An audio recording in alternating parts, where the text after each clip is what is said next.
panghugas, mahina, pindutin mo yan. Ito pag off, on. Ito mas malakas. Pag magpa-flush ka,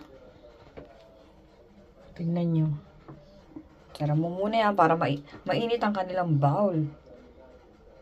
So, pag umupo ka, hindi ka giginawin. Lamig po kasi dito. Tapos, pag ipa-flush mo, dito ka na maghuhugas. Hindi sayang ang tubig. Diretso na yun doon sa pang-flush.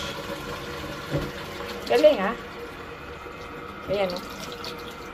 Hugas ka dyan ng kamay.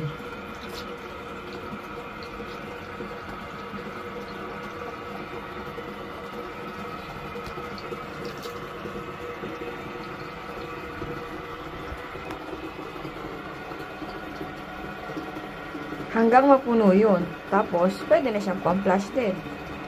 Tipid.